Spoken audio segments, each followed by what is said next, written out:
बहुत बहुत धन्यवाद दुबे जी, यादव जी, मिश्रा जी और आप सब साथी आज मौजूद हैं। दोस्तों, ये बिहार का चुनाव अब अपने अंतिम चरण में है। 6 तारीख को पहला मतदान होगा और बिहार राज्य का जो राजनीतिक महत्व है उसको पूरा देश जानता है और सब पॉलिटिकल पार्टी जानती हैं। और 20 साल से इस प्रदेश में जो हालात निर्मित हुए वो हम सबके सामने हैं। इसलिए कई महीने पहले राहुल गांधी जी ने एक यात्रा निकाली थी और सचेत किया था निर्वाचन आयोग को, केंद्र सरकार को, कि बिहार के मतदाताओं के साथ हम धोखा नहीं कर सकते और जो भी कार्रवाई करनी है, चाहे वो SIR की है, कुछ और मतगणना है या वोटर लिस्ट की बात है, उसमें संपूर्ण पारदर्शिता उनको रखनी पड़ेगी। हम लगातार दबाव बनाए हुए हैं और मुझे लगता है कि राहुल जी की यात्रा के बाद गठबंधन का जो संयुक्त कार्यक्रम हम लोगों ने किए, उसके बाद आज पूरे बिहार में ये माहौल जो बदलाव का था अपनी चरम सीमा पे पहुंच चुका है। मुझे कहने में कोई संकोच नहीं है कि बिहार के लोग, खासकर नौजवान, बदलाव चाहते हैं। सिर्फ सत्ता परिवर्तन नहीं, व्यवस्था परिवर्तन। और जिस प्रकार का शासन बिहार में है, जिस इंजन की बात बीजेपी और JDU करते हैं, वो लगातार फेल होता जा रहा है। और आज झूठे वादे कर पुराने आश्वासनों को भूलकर नए झूठे वादे कर लोगों का वोट बटोरने की जो कोशिश कर रही है बीजेपी और JDU, वो पूरी तरह नाकाम रहेगी। हम लोगों ने, महागठबंधन के तमाम साथियों ने मिलकर जो संक्षिप्त लेकिन मजबूत जनता से वादे किए हैं, उस पर लोगों को भरोसा है। आज प्रधानमंत्री जी भी पटना आ रहे हैं, बिहार आ रहे हैं, लेकिन जब पहले वो आए हैं चुनाव में, जो वादे कर गए थे, उनमें से कितने पूरे हुए हैं? 1.25 लाख करोड़ का पैकेज, निवेश, उद्योग, रोजगार, और जो देश को बोला है कि किसान की आमदनी दुगनी होगी, 2 करोड़ रोजगार हर साल देंगे, उसमें अनुपात के आधार पर बिहार में अपार लोगों को अब तक रोजगार मिलना चाहिए था। लेकिन बड़ा दुख मुझे है, हम सबको है, कि बिहार में सबसे ज्यादा पलायन होता है, सबसे ज्यादा शिक्षित बेरोजगार हैं और मुझे लगता है उन लोगों के भविष्य को बदलने के लिए ये सरकार बदलना बहुत जरूरी है।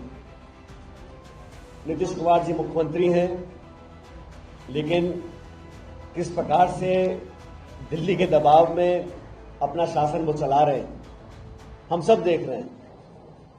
उम्मीद नहीं थी कि इतने लाचार वो हो जाएंगे सत्ता के लालच में, सरकार के दबाव में, भाजपा के प्रभाव में। लेकिन ये सच है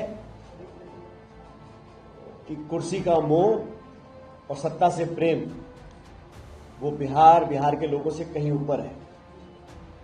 मुझे वो दिन भी याद है जब नीतीश कुमार जी ने इन्हीं प्रधानमंत्री जी को पूरे बिहार के लोगों के नाखून कटवाकर कुरियर किए थे दिल्ली में। DNA की बात करते थे। जब DNA को चैलेंज किया था, नीतीश कुमार जी ने नाखून कटवा के सैकड़ों लोगों के, हजारों लाखों लोगों के सैंपल भेजे थे दिल्ली में। वो कटुता, वो बिहार के लोगों के लिए खड़ा होना, वो सब भूल गए सत्ता प्राप्ति के लिए। इसलिए आज लोग विश्वास नहीं कर रहे हैं। जो घोषणाएं मैं देखता हूं JDU भाजपा कर रहे हैं, क्योंकि घोषणाओं करने का आधार नहीं है। कैग की रिपोर्ट बोलती है कि लाखों करोड़ रुपया जो बिहार की जनता की गाड़ी कमाई था, वो आपने सरेंडर कर दिया है। 70,000 करोड़ रुपए का घोटाला है, उसका कोई जवाबदेही नहीं है। और ये हम नहीं कह रहे हैं, ये CAG की रिपोर्ट कह रही है। 2/3 बिहार के लोग 65 रुपए से कम पे अपना जीवन बिता रहे हैं। इस स्थिति के लिए कौन जिम्मेदार है? आज भी आप भाजपा से सवाल पूछो तो वो कभी नेहरू जी का नाम लेंगे, कभी इंदिरा गांधी का नाम लेंगे, कभी मनमोहन सिंह जी का नाम लेंगे। लेकिन 11 साल से सत्ता में बीजेपी केंद्र में है और लगातार 20 साल से यही शासन चल रहा है जो आज पटना में शासन है। किसकी अकाउंटेबिलिटी है? कौन जवाब देगा? मैं ऐसा मानता हूं कि हमारा गठबंधन दुनिया भर के दुष्प्रचार के बावजूद भी जनता के कटघरे में खरा साबित हो रहा है और जो बदलाव की सुबुगाहट पहले दिखती थी, आज वो सुनामी में तब्दील हो चुकी है और प्रचंड बहुमत के साथ हमारा गठबंधन यहां पे सरकार बनाएगा।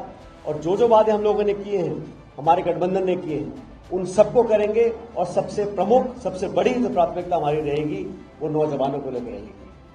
बहुत से लोग कहते हैं कि संभव कैसे होगा, कि मैं ऐसा मानता हूं, अगर संकल्प शक्ति है, अगर हम कुछ करना चाहते हैं, अगर नौजवानों को भविष्य में आश्वासित करना चाहते हैं, तो जो पेपर लीक की लगातार घटना बिहार में हुई है, जो बर्बरता से जिन सड़कों पर आज प्रधानमंत्री रोड शो करने जा रहे हैं, इन्हीं सड़कों पर पढ़े लिखे निर्दोष नौजवानों को लाठियां मांजी गई है कई मर्तबा।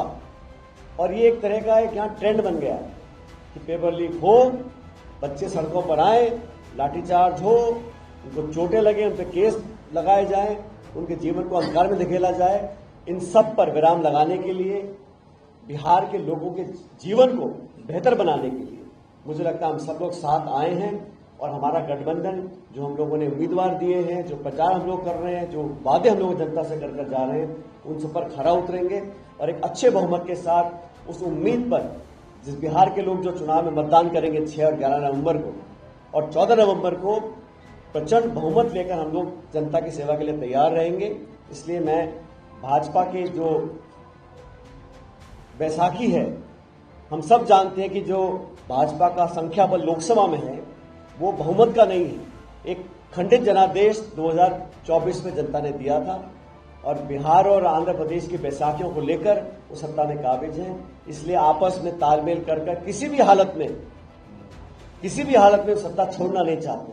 लेकिन जनता सबसे ऊपर है, मतदाता सर्वप्रिय हैं, उनकी जो मोहर लगेगी वही व्यक्ति, वही दल सत्ता में आएगा। और मुझे पूरा विश्वास है, बड़ी विनम्रतापूर्वक कहना चाहता हूं कि हमारा कैंपेन, हमारी सोच, हमारे वादे, हमारा जो गठबंधन है वो सबसे बेहतर निकलेगा और 14 तारीख को हम लोग यहाँ सरकार में आएंगे। फाइनली एक सवाल है, अगर जनादेश स्पष्ट से आपको नहीं आता है या बिहार में विधानसभा के आचार पैदा होते हैं, तो क्या आप लोग विश्वास को प्राप्त कर सकते हैं या उनके साथ जा सकते हैं? देखिए, ये जो अदला बदली का और सब आगे पीछे करने का जो खेल था, लोग इसी से उब चुके हैं। जनता बिहार की वोट किसको दिए, राज कोई कर रहा है, पहले कहां थे, पाला बदल बदल कर जो सत्ता में जो चिपका रहना चाहते हैं, जनता उससे उब चुकी है। और उस पूरी राजनीति को विराम देने के लिए महागठबंधन का चयन होना बहुत जरूरी है। मुझे लगता है कि वो नौबत नहीं आएगी और न आनी चाहिए। स्पष्ट और पूर्ण बहुमत के साथ हम लोग सत्ता में आएंगे। आपकी पार्टी इलेक्शन में कितनी सीटों पर जीत हासिल करेगी? भाई, हम तो हर चुनाव लड़ते हैं जीतने के लिए। उम्मीद ये है कि हमारा स्ट्राइक रेट इस बार 100% रहेगा। लेकिन मुझे लग रहा है कि हम लोग का जो गठबंधन है, संयुक्त रूप से जो मैजिक फिगर है, उससे काफी ज्यादा सीट हम जीत जाएंगे। अभी भी 10 सीटों पर फ्रेंडली फाइट चल रहा है, उसको आप कैसे देखते हैं? जो भी जीतेगा हमारे साथ रहेगा। फ्रेंडली फाइट का मतलब ये होता है कि कोई फाइट नहीं, राजनीति में कभी कभी बहुत सारी स्थिति पैदा हो जाती है हर दल के लिए। मैं किसी एक दल की बात नहीं कर रहा हूँ, लेकिन कभी कभी ना चाहते हुए भी इस प्रकार का एक कंटेस्ट हो जाता है। लेकिन हमें लगता है कि उसके बावजूद भी परिणाम जो आएंगे, जो जीतकर आएंगे, वो सब साथी हमारे साथ रहेंगे। वो महागठबंधन में ही क्यों होता है? एनडीए में भी हो सकता था, लेकिन महागठबंधन में ही हमेशा फ्रेंडली फाइट क्यों होती है? जो माहौल बिहार में आज है, हमारे गठबंधन के टिकट पर ज्यादा लोग टिकट मांगते हैं, जीतने की संभावनाएं ज्यादा हैं। इसलिए यहाँ पे हो सकता है कंपटीशन ज्यादा हो, इसलिए फ्रेंडली फाइट हो रही है। और फाइट जब फ्रेंडली हो रही है तो दुश्मनी की बात कहां से आ गई? आज प्रधानमंत्री का रोड शो है पटना में, मैं खुद ही मैं बिहार के लोग पूछना चाहते हैं, आप बार बार बिहार आइएगा, भाषण दीजिए, वादा कीजिए, और क्या कारण है जब आप 11 साल से सरकार में दिल्ली में हैं और 20 साल से गठबंधन आपका है, तो अब तक आपने वादे पूरे क्यों नहीं किए? आज भी क्या ऐसी जरूरत पड़ रही है कि बार बार तमाम केंद्र के मंत्री, अलग अलग राज्य के मुख्यमंत्री यहाँ पर आकर जनता को आश्वासित कर रहे हैं? आपको जनता ने पूरा मौका दिया था, डबल इंजन बना के रखी आपने। जो आप आज वादा जनता से कर रहे हैं, वो आपने पिछले 1 दशक में पूरा क्यों नहीं किया? आपने 1.25 लाख करोड़ की एक विशेष पैकेज की घोषणा बिहार के लिए की थी, कहाँ है वो पैसा? कितने उद्योग यहाँ पर लगे हैं? और जो 20 साल से आप लोग नहीं कर पाए, तो क्या गारंटी है कि अब अगले 5 साल में करेंगे? तो मुझे लगता नहीं कि उनके कार्यक्रम से, उनके भाषण से या घोषणाओं से जनता प्रभावित होने वाली है। सर, 2 घोटाले हो गए सरकार में, जैसा कि सुजन घोटाले और बालिका सुधार विधेयक का, क्या इसकी जांच से आप संतुष्ट हैं? और अगर आपकी सरकार बनती है, क्या इस केस को रीओपन करा के संसद जाएंगे? कि हम तो चाहते न्याय हो, आचार संहिता लगी हुई है। मैं इतना ही कहना चाहता हूं कि कोई भी प्रकरण हो, अगर उसमें किसी को भी असंतोष है या कोई इस जांच से पूरी तरह संतुष्ट नहीं है तो सारे विकल्प खुले हैं। मैं कोई विकल्प बंद करना नहीं चाहता हूं, लेकिन चुनाव के बाद, सरकार बनने के बाद दोबारा रिव्यू कर जो सही निर्णय होगा उसको हम लोग करेंगे। अमित शाह जी कह रहे हैं ये वाले कि ये महागठबंधन वाले बुरी तरह से फेल होंगे और हमारी सरकार होगी नीतीश। ये तो कहते थे 400 पार जाएंगे 2024 में, अब की बार 400 पार, 230 पे 290 पे आके अटके, 240 बीजेपी के आए हैं। तो ये वादे देना, जुमले छोड़ना, लोगों को भ्रमित रखना, मजहब के नाम पर, धर्म के नाम पर, मंदिर मस्जिद के नाम पर लोगों को बांट कर रखना, ये उनकी राजनीति का एक करने का तरीका है। लेकिन पब्लिक ने, भारत के लोगों ने, बिहार के लोगों ने कई बार परख लिया और अब समझ गए हैं कि काट की हांडी बार बार नहीं चढ़ती। मोकामा में हुई चुनावी हिंसा में अब अनंत सिंह की गिरफ्तारी हुई, जेडीयू के प्रत्याशी है, कैसे देखते हैं? क्यों हुई गिरफ्तारी? पब्लिक का दबाव था ना। तो ये जो माहौल बना है बिहार में, जो हिंसा हो रही है या हुई है, ये किसकी नाक के नीचे हो रही है? ये वही लोग हैं जो आरजेडी कांग्रेस पर आरोप लगाते जंगल राज की बात करते हैं। ये कौन सा राज है? और वो तो निर्वाचन आयोग ने कदम उठाए हैं। अभी आज यहां पर कोड ऑफ कंडक्ट लगा हुआ है, तो निर्वाचन आयोग या उनके अधिकारियों ने कुछ कदम उठाए होंगे। मैं तो इतना कहना चाहता हूं, बात एक घटना की नहीं है, बात एक अरेस्ट की नहीं है।